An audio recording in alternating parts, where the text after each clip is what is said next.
বাড়িতে বোমা বাঁধতে গিয়ে বিস্ফোরণে জখম 3।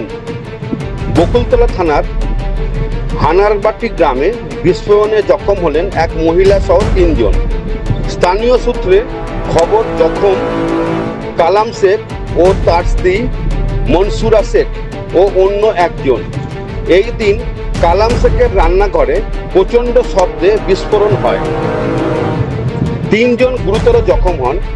গোপনে বোমা বাঁধতে গিয়ে বিস্ফোরণ ঘটে। পুলিশ জানিয়েছে কী কারণে বিস্ফোরণ খতিয়ে দেখা হচ্ছে। দুর্ঘটনার পর কালামের খোঁজ মেলেনি। জখম মনসুরাতকে পুলিশ উদ্ধার করে প্রথমে নিমপিট গ্রামীণ হাসপাতালে নিয়ে যায়, সেখান থেকে কলকাতা স্থানান্তরিত করা হয়। কতদিন ধরে এরকম বোমা বাঁধে? বহুত দিন ধরে বাঁধে, একটু অর্ডার করলে বাঁধে, লোককে বলা হয়, লোক কোনো কেয়ার করে না, ওনার কাজ উনি করে যায়। ঘটনা ঘটলো 12:45-এ ঘটেছে এই ঘটনাটা। ওর বাড়িতেই বোমা বাঁধা? হ্যাঁ, ওর বাড়িতে একদম। তারপরে কি হলো?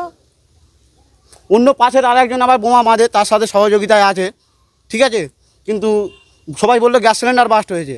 আমরা এসে দেখলাম যে ওটা গ্যাস নয়, ওটা বোম বাস্ট হয়েছে।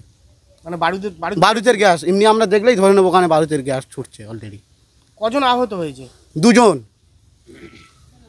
আমরা এখন আমরা শুনছি 3 জন। এই গ্রামের নাম কি? হানারবাটি শেখপাড়া। কি ঘটনা ঘটেছে এখানে? এখানে হচ্ছে হঠাৎ তোমার 12টা বাজে, তখন দেখি না বোম বাঁধতে গিয়ে বোম বাস্ট হয়েছে।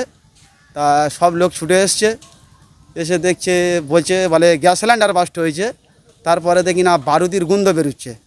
এসে দেখলাম যে এখানটা বোম পড়ে এই বাঁধতে গিয়ে তোমার বাস্ট হয়ে গেছে বোম। কজন আহত হয়েছে? 3 জন। তার ভিতর কজন পুরুষ কজন মহিলা? একটা মেয়ে ছেলে দেখলাম, যেটা পুলিশ গাড়ি নিয়ে গেল, আর 2 জন তোমার নিয়ে চলে গেছে।